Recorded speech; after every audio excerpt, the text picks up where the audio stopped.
ሰላም። ወደ የዛሬው ጥልቅ ውይይታችን እንኳን በደህና መጣችሁ። ሰላም። ዛሬ የምንመለከተው እውነት ለመናገር በጣም ትልቅ ጥያቄ ነው።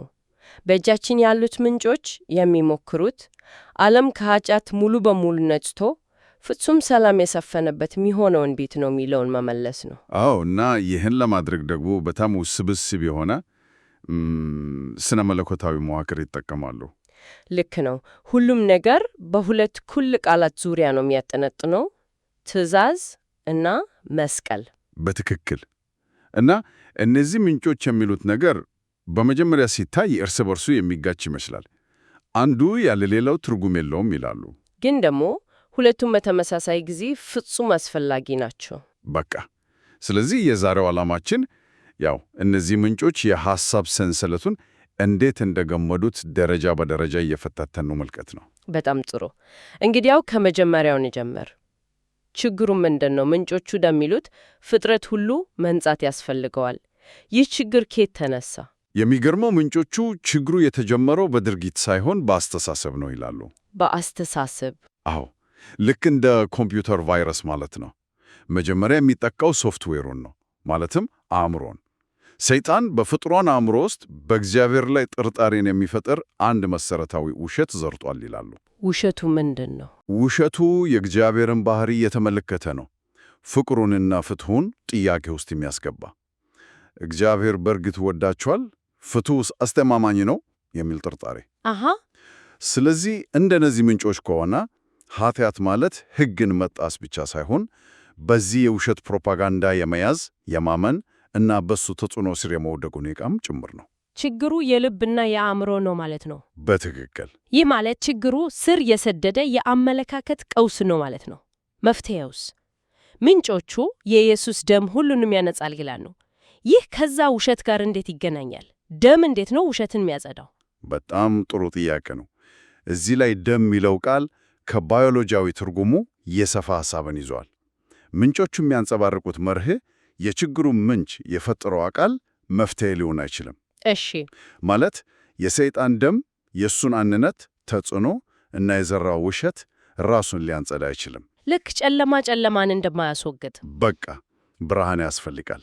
ስለዚህ የኢየሱስ ደም እዚህ ላይ እንደ ብርሃን ነው የሚቀርበው። እውነትን የመግለጥ ኃይል አለው ማለት ነው። አዎ፣ የውሸቱን ተቃራኒ የሆነውን ፍጹም እውነት የመግለጥ ኃይል አለው። የኢየሱስ ሕይወትና ሞት መሥዋዕትነቱ የእግዚአብሔርን እውነተኛ ባህሪ በተግባር አሳይቷል። ጥርጣሬ ውስጥ ገብቶ የነበረውን ፍቅሩንና ፍትሑን አረጋግጧል። ስለዚህ ደሙ ያነጻል ሲባል አእምሮን ከውሸት በማጽዳት እውነትን ይገልጣል፣ ልብን ከጥርጣሬ ነፃ ያወጣል ማለት ነው። ፍጹም ትክክል። እሺ፣ አሁን የምንደርስበት ሐሳብ ነው በግሌ በጣም ትኩረቴን የሳበው። ምንጮቹ የሚሉት ትእዛዝ ከሌለ መስቀል ትርጉም የለውም። ግን ደግሞ መስቀል ከሌለ ትእዛዙ ራሱ ሁሉንም ያጠፋል። ይሄ ትንሽ ግራም ያጋባ አይመስልም? በእርግጥም እንደዛ ይመስላል። እስኪ እንፍታታው። ይሄ የጽሑፉ እምብርት ነው። እሺ፣ በመጀመሪያ ትእዛዝ ምንድን ነው? ጽሑፉ ትእዛዝን እንደ ፍጹም መስፈርት ነው የሚያቀርበው።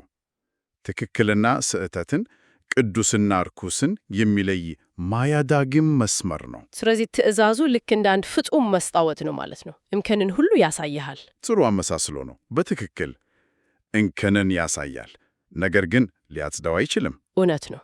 መስታወት ፊትሽ ላይ ያለውን እድፍ ያሳይሻል እንጂ አያጥበልሽም። የትእዛዙም ሥራ ይሄው ነው። ፍጹም የሆነውን መስፈርት ያስቀምጣል። ይህንን መስፈርት መጣስ ደግሞ ውጤት አለው።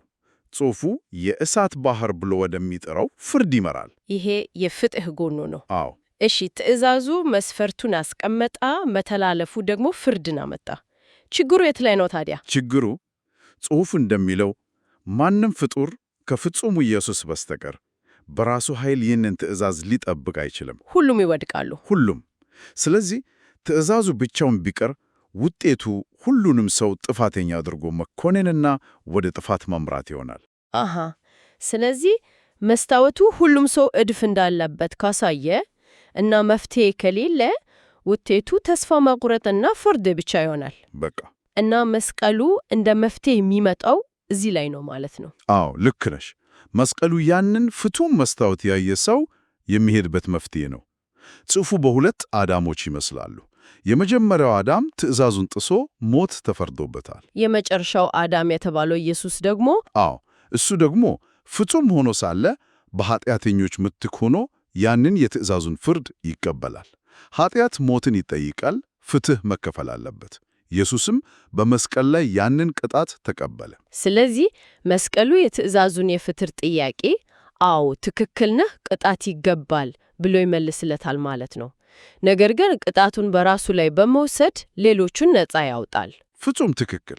ይኸውልሽ ለዚህ ነው ሁለቱም የማይነጣጠሉት።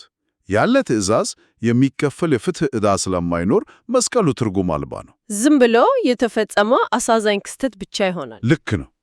ያለ መስቀል ደግሞ ትእዛዙ ምሕረት የሌለው የፍርድ መሳሪያ ሆኖ ሁሉንም ያጠፋል። ስለዚህ ምንጮቹ እንደሚሉት ሁለቱ አብረው የሄደው የእግዚአብሔርን ሁለት ገጠቶች ፍጹም ፍትሑን እና ወሰን የሌለው ፍቅሩን በአንድነት ይገልጣሉ። እሺ፣ የሕግና የፍትሕ ጥያቄ ተመልሷል። ነገር ግን ምንጮቹ እዚህ ላይ አያቆሙም። ከሕግና ከፍርድ ባለፈ ወደ ልብ ውስጥ ወደ ስነ ልቦናው ይገባሉ።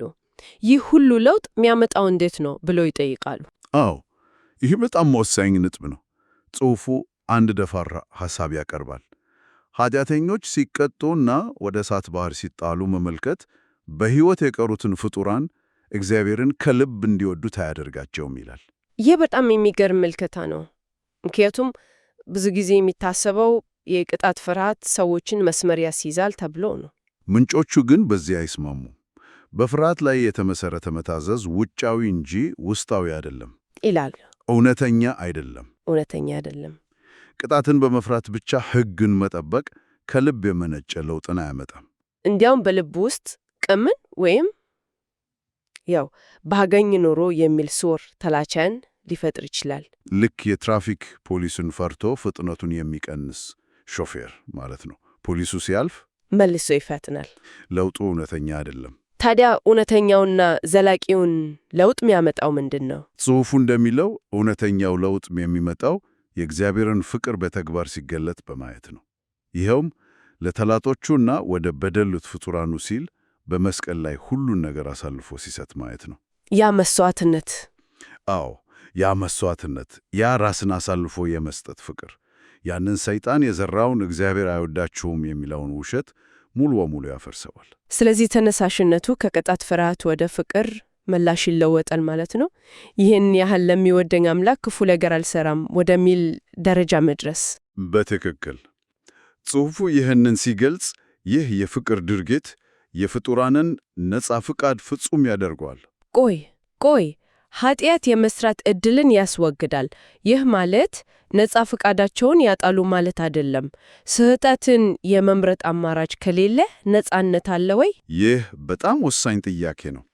ምንጮቹ ይህንን ሲያብራሩ የነፃ ፍቃድ መውገድ ሳይሆን ፍጹም ወደ መሆን መሸጋገር ነው ይላሉ። ምሳሌ ልስጥሽ። አንቺ እናትሽን ከልብ ተወጂያለሽ እንበል። እሷን የመጉዳት ወይም የመግደል ነፃነት አለሽ? በፍጹም አላደርገውም። ለምን? ምክንያቱም ፍቅርሽ ያንን ምርጫ ከአእምሮሽ አስወግዶታል። ምርጫው በአእምሮሽ ውስጥ እንደ አማራጭ አይታሰብም። ገብቶኛል። ምንጮቹ የሚሉትም ይህንን ነው። ፍጡራን የእግዚአብሔርን ፍቅር ሙሉ በሙሉ ሲረዱ ኃጢአት መስራት የሚወዱትን አካል መጉዳት እንደሆነ ስለሚገነዘቡ በራሳቸው ምርጫ ክፉን አይመርጡም። ስለዚህ ነፃ ፈቃዳቸው አልጠፋም፣ ነገር ግን በፍቅር አቅጣጫ ፍጹም ሆኗል። የመጨረሻው ግብ በፍርሃት የሚገዙ ሮቦቶችን መፍጠር ሳይሆን በፍቅር የሚታዘዙ ነፃ ፍጡራንን መፍጠር ነው ማለት ነው። በትክክል። እሺ፣ ይህ እንግዲህ የግለሰቦችን የልብ ለውጥ ይመለከታል። ነገር ግን ምንጮቹ ይህ ስርየት በአጽናፈ ሰማይ ደረጃ የሚከናወን ሂደት እንደሆነ ይናገራሉ። ልክ እንደ አንድ ትልቅ ድራማ መድረክ በየተራ የሚተወን ነገር። አዎ፣ ይህ የግለሰብ ጉዳይ ብቻ አይደለም። የሁሉንም ፍጥረት ዕጣ ፈንታ የሚወስን አጽናፈ ሰማያዊ ሂደት ነው። ጽሑፉ በግልጽ የተቀመጠ ቅደም ተከተል ወይም የጊዜ ሰሌዳ አለው። እሺ፣ እስቲ ይህንን የጊዜ ሰሌዳ እንየው። የመጀመሪያው ደረጃ ምንድን ነው? የመጀመሪያው ደረጃ በመጀመሪያው ትንሣኤ ይጀመራል ይላሉ። ይህ ለታላቁ የስርየት ሂደት መነሻ ነጥብ ነው። ከዚያም ሁለተኛው በጣም የሚገርመው ደረጃ ይመጣል። የእውነተኛው መቅደስ ስርየት። እውነተኛው መቅደስ ይህ ምን ማለት ነው? ሰማይን ነው የሚወክለው? አዎ፣ ሰማያዊውን ስፍራ ይወክላል። በዚህ ወቅት ጻድቃን መላእክት ኃጢአት የመስራት ዕድላቸው ሙሉ በሙሉ ይወገድላቸዋል ይላል ጽሑፉ። የሚገርም ነው። ስርየቱ ሰዎችን ብቻ ሳይሆን ኃጢአት ያልሰሩትን መላእክት እንኳን የሚመለከት ነው። ልክ ነው። እነሱም ከኃጢአት የመውደቅ ዕድል ነፃ ይሆናሉ። በጣም ሰፊ ዕቅድ ነው። ከጻድቃን መላእክት ቀጥሎስ? ሦስተኛው ደረጃ የሲኦል ወይም በጽሑፉ አገላለጽ የሃዲስ ስርየት ነው። በዚህም በምድር ሳሉ ንስሐ የገቡ ሰዎች ይነጻሉ። እሺ። አራተኛው እና የመጨረሻው ደረጃ ደግሞ የመጨረሻው ፍርድ ነው። በዚህ ጊዜ ሰይጣን፣ ሞት፣ ሲኦል ራሱ እና ንስሐ ያልገቡ ኃጢአተኞች ሁሉ ወደ እሳት ባህር ይጣላሉ። ይህ እንግዲህ ኃጢአትን ከፍጥረት ዓለም ሙሉ በሙሉ የማጥፋት ሂደት ነው። ልክ እንደ አንድ የቀዶ ጥገና ሐኪም ካንሰርን ከሰውነት ውስጥ ሙሉ በሙሉ እንደሚያስወግድ ማለት ነው። በትክክል ዓላማው ፍጹም የሆነ ማንጻት ነው።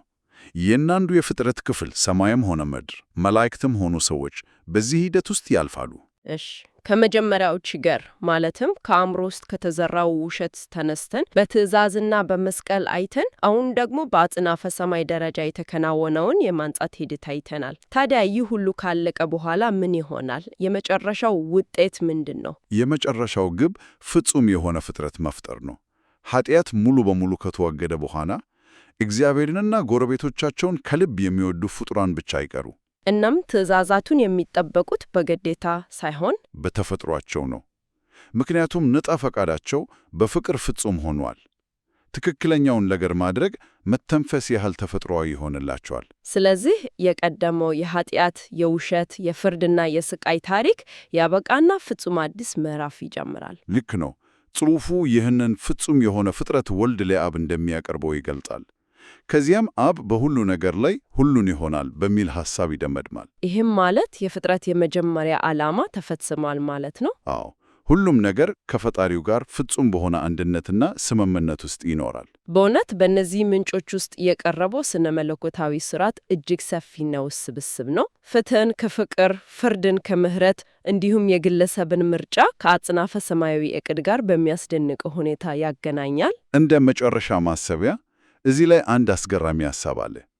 ጽሑፉ ኃጢአት የመስራት ዕድል ከዳኑት ፍጡራን ላይ ሙሉ በሙሉ ይጠፋል ብሎ ማረጋገጡ ነው። አዎ፣ ቅድም ያነሳሁት ጥያቄ ላይ እንደገና እንመለስ ያደርገናል። ልክ ነው። ይህ በዚያ ፍጹም በሆነው የመጨረሻ ሁኔታ ውስጥ ስለ ነፃ ፈቃድ ምንነት ጥልቅ ጥያቄ ያስነሳል። እንዴት? እስኪ እናስበው። የነፃ ፈቃድ አንዱ መገለጫ የመምረጥ ችሎታ ከሆነ እና ስህተትን የመምረጥ ዕድል ወይም አማራጭ ከተወገደ ይህ ለነፃነት ጽንሰ ሐሳብ ምን ትርጉም ይኖረዋል? ፍጹም በሆነው ሁኔታ ውስጥ ያለ ነፃነት ክፉን የመምረጥ አማራጭን ያካትታል ወይስ አያካትትም? ይህ ጽሑፍ ክፉን የመምረጥ ዕድል መወገድ የነፃ ፈቃድ ጥፋት ሳይሆን ፍጹምነት ነው ብሎ ይከራከራል። ነገር ግን ይህንን ሐሳብ ስናጤን ነው በነፃነት በፍቅርና በፍጹምነት መካከል ያለውን ግንኙነት የበለጠ እንድናስበት የሚጋበዝ አእምሮን የሚያነቃቃ ነጥብ ነው። በትክክል። ምናልባት ፍጹም ነፃነት ማለት ክፉን የመምረጥ ችሎታ ሳይሆን ክፉን ላለመምረጥ ሙሉ በሙሉ ነፃ መሆን ማለት ይሆን? የምንጮቹ ለአድማጭ የሚተው ትልቅ ጥያቄ ነው።